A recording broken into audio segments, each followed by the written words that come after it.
Welcome to the first episode of the Guard Tower. My name is Tony Garcia. I'm the founder of the Arizona Security Group.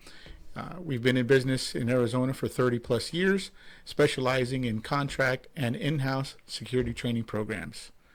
Currently, I'm a CPP through ASIS, and I hold a bachelor's in business management. To my right is Danny, and I'll go ahead and let him give his bio. Sure. So, my name's Danny. I currently work for a municipal security unit that's part of a municipal PD structure for a local city, and we work in the court system. And before that was a lot of combinations of contract security, private security, and utilities security. One of the avenues that we want to approach on this show is to show how many different types of security there are in the state of Arizona. We got in-house and we got contract. That's what most people are familiar with. You have plenty of experience in both, is that correct? Correct, yeah. It was a lot of years of switching avenues and having different types of security that we would do. Did you want me to go into that? Yeah. As part of the background? Yeah. Okay. So, going way back, I guess originally in college, I actually had pulled a classic college kid move, and I had, pun intended, I had moved out to Glendale without having a job yet, and I'd moved in with roommates that were definitely expecting me to pay my portion of the rent, and so I'm no moocher, so I right away was trying to nail something down. And one of my roommates, Mike, he worked for a local security company. We'll just call them Number 4. And Number 4 had a lot of contracts that were just strip malls, apartment complexes, and I think I got hired within like 2 weeks. So that was a really fast turnaround. But little did I know that not only would all my shifts be overnight and all my classes during the day, but most of my shifts would be in either really high crime, low income apartment complexes or really high crime, low income strip malls. And so that was my whole introduction to the unarmed private security world. Just put you out there. Yeah. All right, I'm gonna bleep this out. Okay. But what was Mike's last name? Oh. All right, never mind. I thought it was a Mike we knew. Oh, yeah, no. You know, it's funny too, like when I first got out of the Marine Corps, my first experience in the contract security world was working at a hospital in Chandler. I actually worked for a contract security company, and it was amazing to see what they expected of us to perform there and versus what that company wanted us to do. So I always found that to be interesting. And then from there, I decided to work for an in-house department at the local courthouse at Superior Court. I actually was one of their trainers at one time. So it's funny to see the difference between in-house and contract security and the responsibilities that they take on. So Yeah, absolutely. So we knew going in with Number 4, we knew that we had no kind of authority whatsoever. We were basically we were supposed to be professional observers. But when you're walking around an apartment complex like that at night, people will approach you and they'll pretty much expect you to respond in a way that is like law enforcement. And we had everything from people like not wanting to go into their apartments because their neighbor had cursed the doorway. And this particular complex actually had a lot of Nigerian refugees, so there was some cultural aspects there that were interesting. Everything from that to, stabbings and shootings and stuff, but we would call the police almost every other night. So it felt like at that point, based on which location we were working, you kind of knew, okay, I'm gonna, I've got my phone out and I'm gonna have to call somebody tonight. You hear the partying going on, you hear people getting kind of out of hand, and you're like, all right, it's going to be one of those nights where I'm going to be talking to PD. I'm going to have to write a report.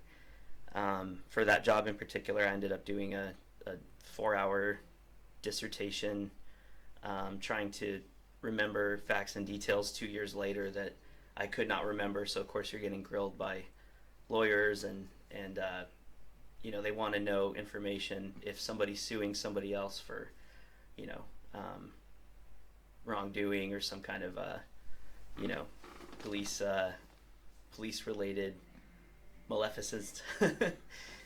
Oh, it's funny that you Yeah. bring that up too, because sometimes I forget how far security can go into a situation. Like you said, report writing, getting called up by lawyers, getting ready to go to trial. I forget how much we actually have to write down, how good the reports actually have to be, and then actually going to trial. Have you ever had to go to trial? So thankfully it got dismissed based on that dissertation, so I didn't actually have to go into the trial.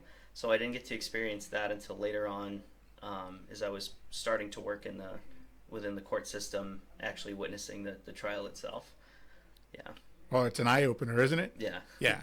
It's either yes, no, there is no maybe, no open for interpretation. Yeah. So Which is kind of the opposite of how real life works, right? We all have our own interpretation on what happened, and all they're trying to do is get at least the clearest amount of information out of you, but generally it's the information they want, not the information that you want to give them, and so you have to be prepared for that. Yeah.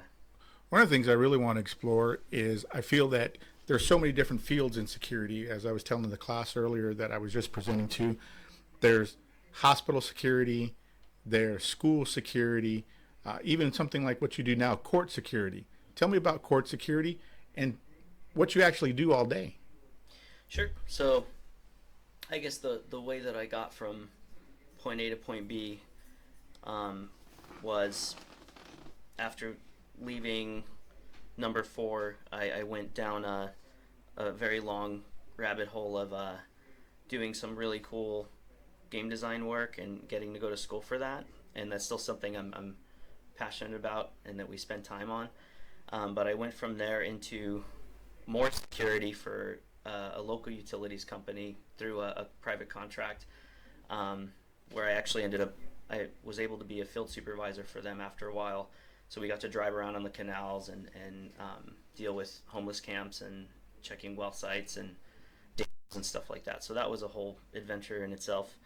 But from there I went into the police academy for the local municipality. While I was in the police academy, I was injured and had a lot of health issues going on. So when that happens, thankfully they keep you in-house. So they kind of shifted me over into the court security unit. And the schedule's so good and the people are so great that I just kind of fell in love with it. And I've been, I don't want to say stuck, but I've been stuck there for 2 years now.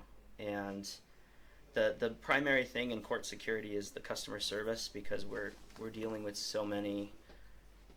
We're dealing with a combination of just really good, well-meaning people and straight-up criminals. And so it might not sound politically correct to say it that way, but there are straight-up criminals that come in, and you should be treating them the same way that you treat the kind, well-meaning people. And most of the time they respond better that way if you're treating them with kindness and respect. But obviously when they cross the line, then you are the figure that has to tell them whether they can or can't stay in the building, or whether they're allowed to bring something in that they're not. Because there's a lot of things not allowed in a courthouse, because if somebody brings a pocket knife up to a trial or something, and then they decide at some point that they're so angry that they're going to use it on somebody, that's on us. That's our fault. So that can't make it into the building. There's a lot of little small defensive things like kabutons and monkey fists, little monkey balls, like that kind of stuff can't come in either. And it's hard to catch that stuff through a TSA kind of X-ray process. So we do have a screening process, like metal detector, walk through, X-ray machine, and we have somebody kind of greeting you in the front, and you put all your stuff into the bowl just like you do TSA. And so there's 3 levels of screening, and if we don't catch something in those 3 levels and it makes it upstairs, then bad things can happen with that. So we get calls a lot of times from the judges. They'll call us, hey, we're going to take someone into custody. Can you come upstairs and wait with them until PD gets here? So you end up becoming kind of the first touch point if somebody's going into custody. And we do carry tasers and handcuffs and stuff like that, but we don't carry firearms. That might change in the future depending on what kind of scenario that our higher ups and our commander and stuff kind of anticipate for, Sure. active shooters and stuff like that. But when we go upstairs, we do have a little bit of defensive tools with us, but we have to wait with the person who's going into custody. So a lot of times they'll treat you like you're taking them into custody, and you're like, I'm going to wait here with you. We can talk. The PD guys are on their way, and they'll ask you questions. Why am I going in? What's going on? What am I?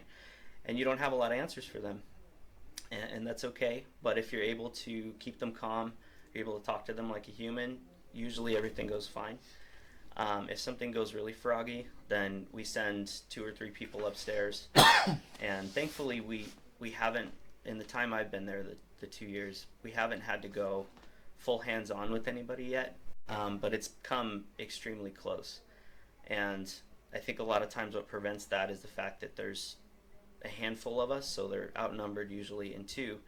There's PD throughout the building doing, certain hearings and trials and stuff. And so they know that there's PD around. So I think that's a deterrent, and I think it prevents them from getting too out of hand.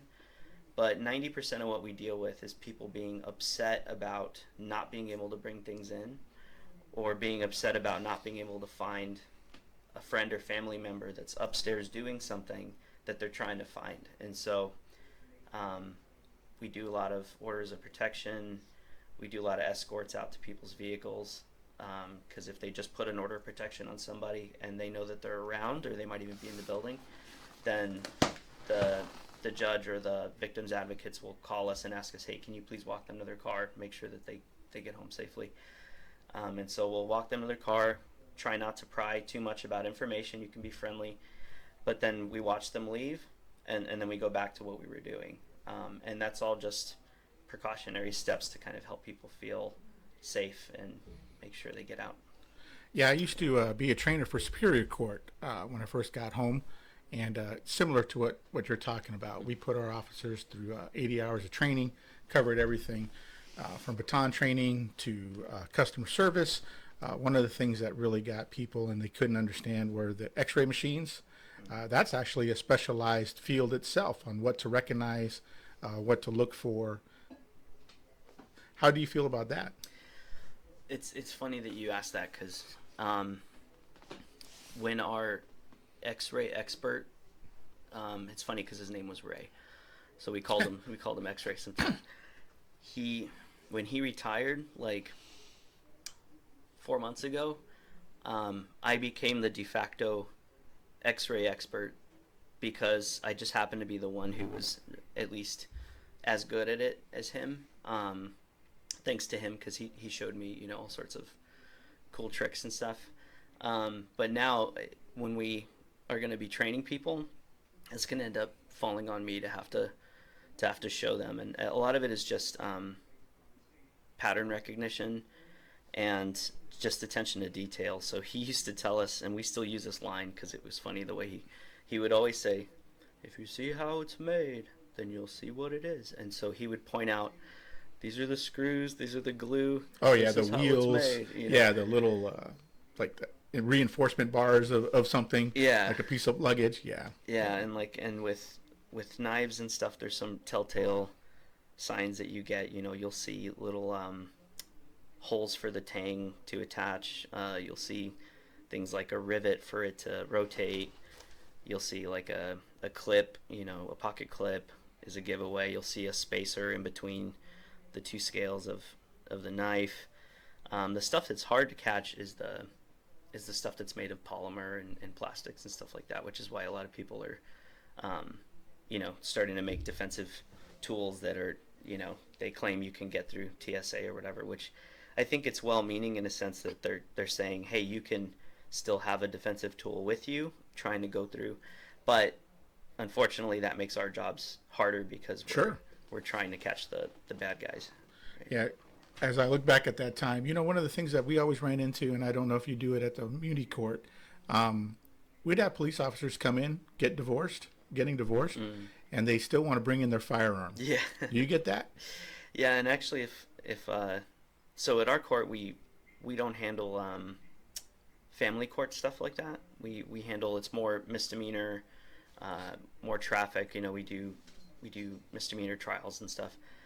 But what we do get is we get police coming in to pay a ticket, and then they'll want to keep their firearm and stuff with them. And it's like, if you're here on personal business, can't bring that firearm. Your stuff doesn't come in. Right. Yeah. So how do they react? So usually they're okay with it. I think we've only had one or two guys that felt like flashing their badge was entitled them to bring in, weapons. But especially if you're in civilian clothes, if you come in uniform, and it's a uniform we recognize, and you have all your stuff with you, then you can basically just walk right in. So we do have a recognition process though, where we like to check the flat badge, even if they're wearing the monkey suit. But most of the time they understand. They're okay with it. Like if I'm on duty, I'm walking in. If I'm here in personal business, I gotta lock my stuff up. Yeah. Hey, was it a big transition going from like the law enforcement realm to where you're at now? Yeah. So fortunately, it was easier probably than it would have been if I had made it onto the street doing patrol and then had to go to like municipal security, because since I was still in the academy and we were only about, I want to say 6 or 7 weeks in, we were still just getting smoked all the time. We were doing events, we were doing a lot of the kind of tough PT stuff, and then we started taking some big tests. So I didn't get to a point where I was like patrolling on the street or doing full scenarios and stuff. So I was still kind of in the security mindset. So my transition was actually more of when I got to the municipal unit, was more in having to learn how to think more like the Leos do. And because a lot of my coworkers are either retired law enforcement or the retired military. In fact, a vast majority of them are. So they're still thinking like Leos, and they're still thinking like retired veterans.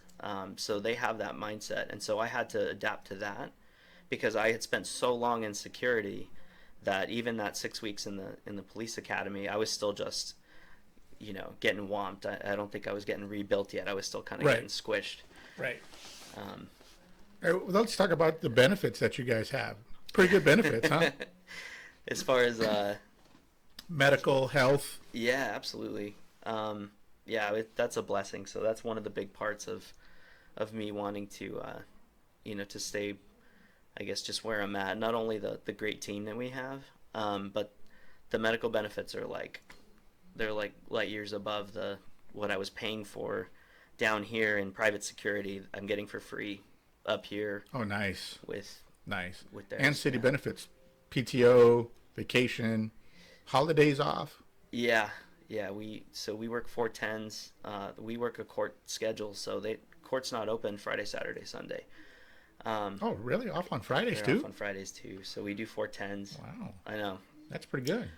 I've never had any years prior to that. I've never had that type of schedule. So when I was a field supervisor for the utilities contract, we were working all the weekends, working all the holidays. I remember having this is probably overshare, but I think I remembers this story.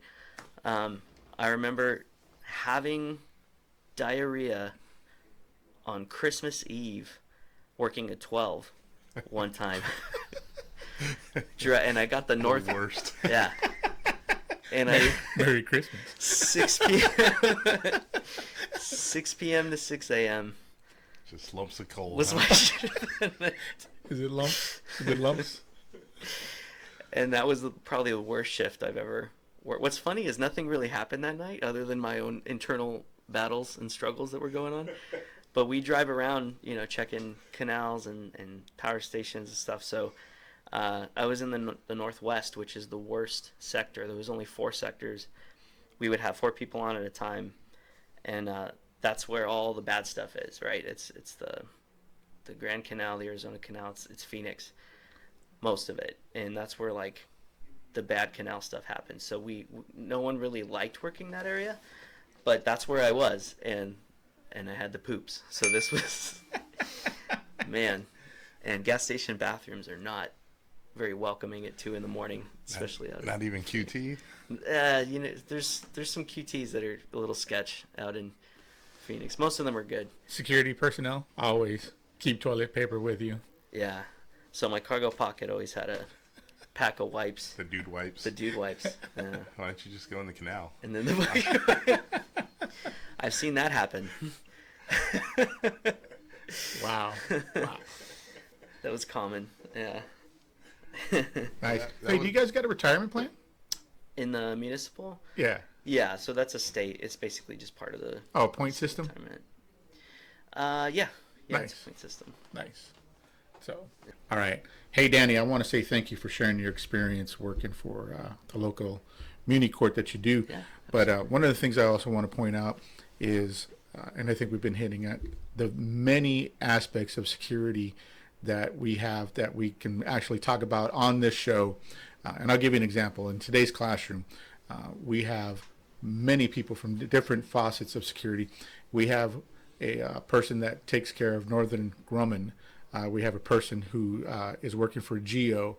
They transport well, I'm going to not say prisoners. I'm going to say unwelcome guests into back to their home countries. So please don't take offense to that. We have individuals in there that work construction sites. We have individuals in there who are gate officers for residential communities, not just residential communities, but high-end residential communities where we're talking celebrities, we're talking VIPs in the valley. We actually have an individual from there right now from a local sports venue. He does security there. And he has explained to the classroom exactly what he does. And I was actually amazed on what they do over there. They break up fights. They do a lot of things over there. So it's amazing to see how many different aspects of security there are. Your thoughts on that?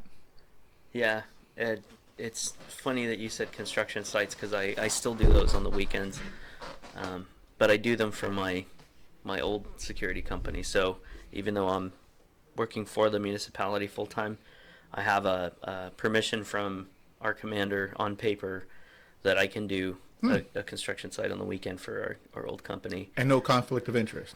No. Nice. No.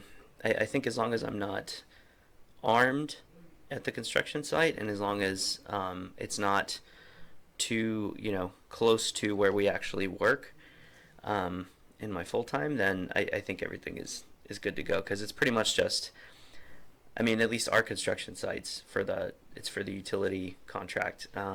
It's just line trucks and diggers and stuff like that. So you're basically just watching equipment and just making sure no one messes with it.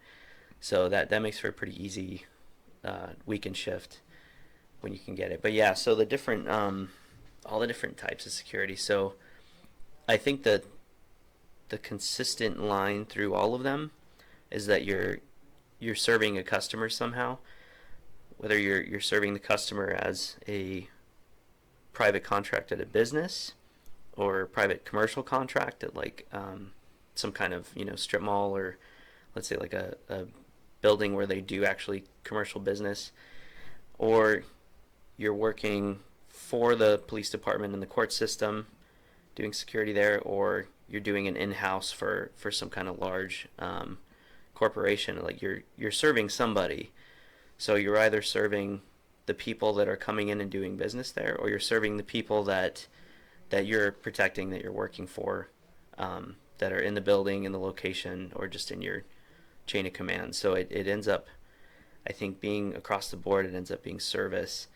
But the main differences a lot of times are just pay whether you need to get your guard card or not, because a lot of people don't know in-house security. The guy who I told you, Ray, that retired, he had spent 20-something years doing that job. He had never once had a guard card before. Right, they're in-house. They're in-house, yeah. Yeah. Yeah, and that's super common.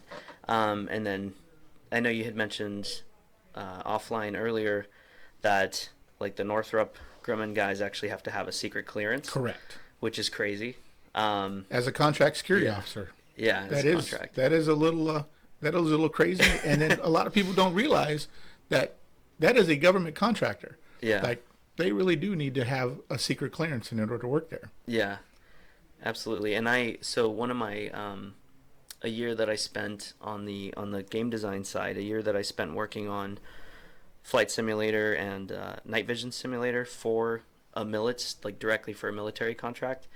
We didn't have to have any kind of clearance basically to work on those, and one of them was for AFSOC. It was for the Air Force Special Operations Command, and some night vision training. And it's okay for me to talk about that stuff because even though I'm sure there was some NDA at some point that we signed, there was no secret clearance or top secret. I think a couple of our programmers there, I think they had to have a background done and then a secret clearance because they were working on the actual data structure that included all the information that was coordinates and locations and stuff like that. Well, I hope so, Danny. Yeah, I don't want to get shut down on the first episode. No. This guy.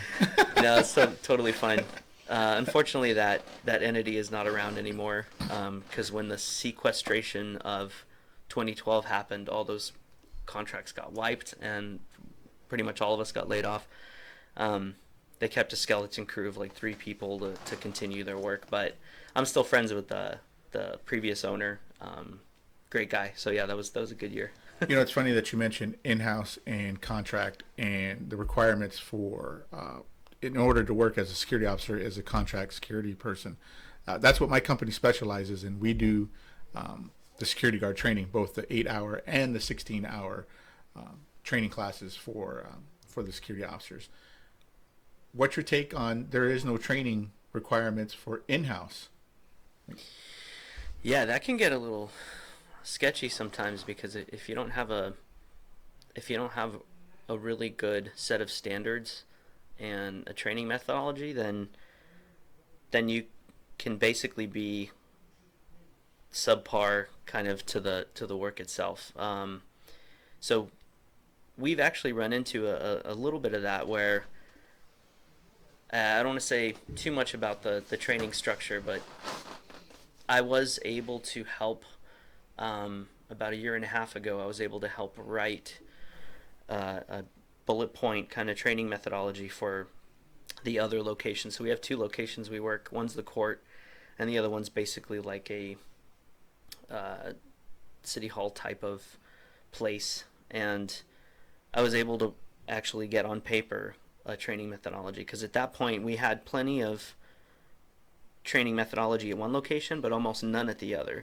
So you were sort of going by the seat of your pants at the other, and that was mainly because of the people who had worked there previously had either moved on or gotten let go, and so you have the legacy effect, right, where the institutional knowledge that was maintained by one person is no longer maintained by the next person. Sure. And so down the stream, you're left holding the bag. And my sergeant now, he was the one there at the time. He wasn't promoted yet to sergeant. He was the one there left holding the bag by himself. And so he had to just seat of his pants, just figure out what was going on, try to get things working. And to his credit, he did a great job. But and I wasn't part of the unit at that time, so I hear this after the fact. But once I ended up over there, about a year and a half ago, I was able to help with that. And so the guys I was working with, I had a really good mentor there named Mike, who's a great dude. And he was like, hey, why don't you start, you're good with this stuff, why don't you start writing it down, get it on paper. So he's very good at facilitating people into their strengths, and he does that a lot. That's kind of a passion of his. Even though when you're the one being facilitated, sometimes you feel like you're being given a bunch of extra work that maybe you don't want, but you know what, we did it, and now I think it's still being used. And so to his credit, for sure, it was something that needed to be done, and a long time ago somebody didn't do it, and now someone else is left holding the bag. Hey, which kind of reminds me, what certifications do you guys get? Yeah, so for me it was so easy to go into the security unit because I had already gone through the whole PD recruitment process.